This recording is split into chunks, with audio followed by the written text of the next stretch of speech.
नमस्कार दोस्तों, एक बार फिर से आपका स्वागत है मेरे चैनल डिवोशनल भक्ति महज शक्ति पे। आप सबको नवरात्रि की बहुत सारी शुभकामनाएं।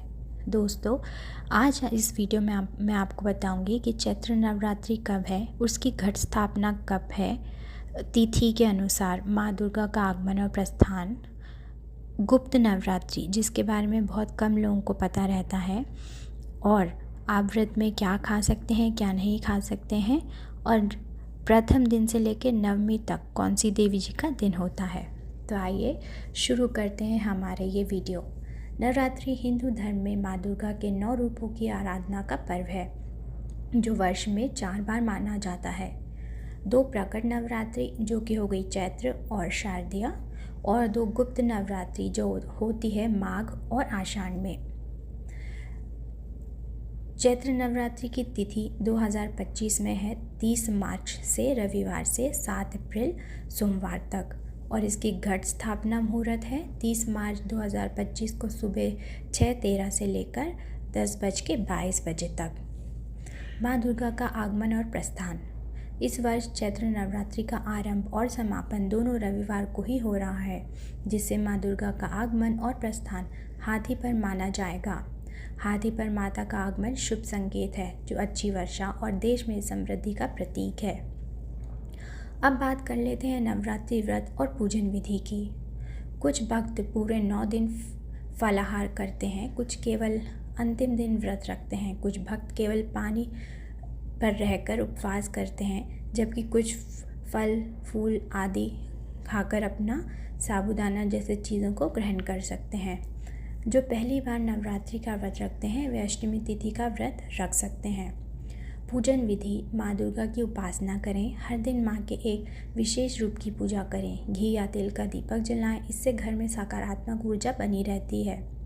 दुर्गा सप्तशती का पाठ करना बहुत फलदायी माना जाता है दोस्तों। इवन कन्या पूजन भी आप नवमी के दिन या अष्टमी के दिन कन्या भोज करा सकते हैं।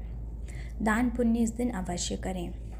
अब मैं आपको बता देती हूँ कि किस तरह की सामग्री आपको पूजन विधि में आप इस्तेमाल कर सकते हैं। तो माँ दुर्गा की प्रतिमा या फिर चित्र भी चल सकता है।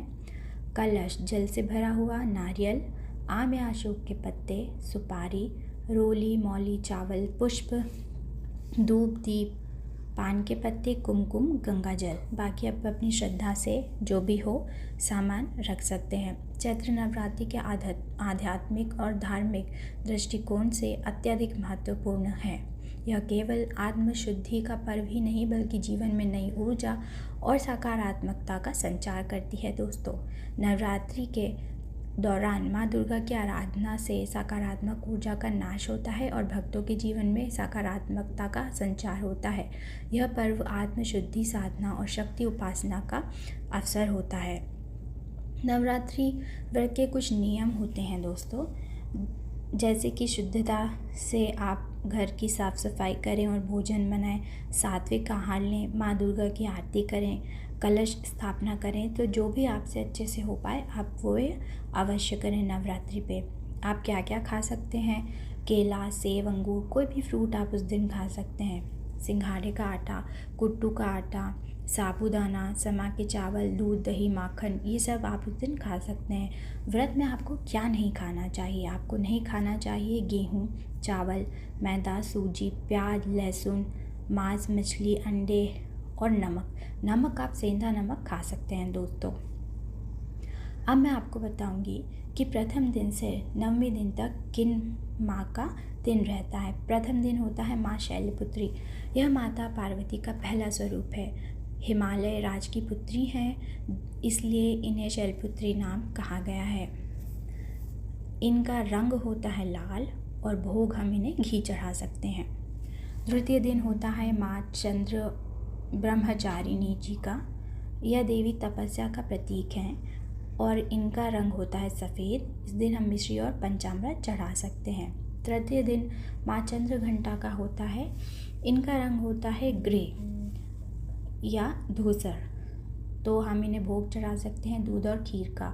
चतुर्थी माँ कूष्मांडा का होता है, जो नारंगी रंग हम पहन सकते हैं उस दिन, और भोग चढ़ सकता है मालपुए का।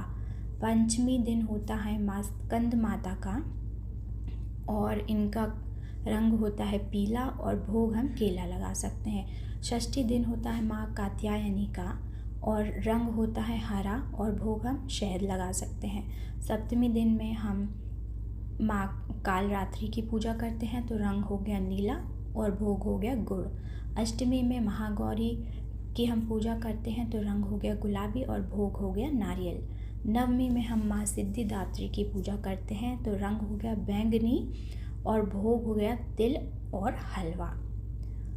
घर में सकारात्मक और समृद्धि बनाने के लिए, बुरी शक्तियों से बचाव के लिए, माँ दुर्गा की कृपा के लिए आप ज़रूर यह करें, आपको अवश्य सफलता मिलेगी। अब हम बात कर लेते हैं गुप्त नवरात्रि क्या होती है।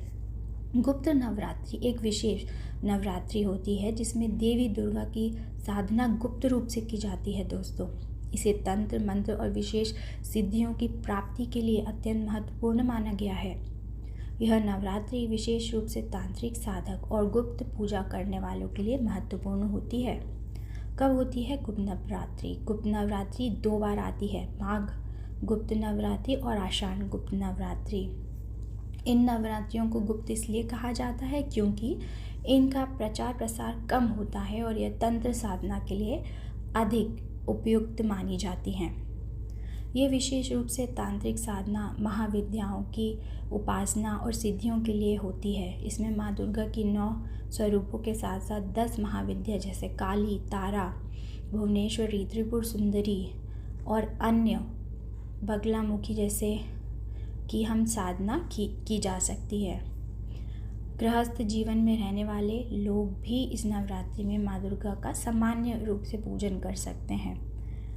आशा करती हूँ आपको यह जानकारी पसंद आई होगी। अगर पसंद आई तो please like and subscribe to my channel और आप सबको नवरात्रि की पुनः बहुत सारी ढेरों सारी शुभकामनाएं। नमस्कार दोस्तों।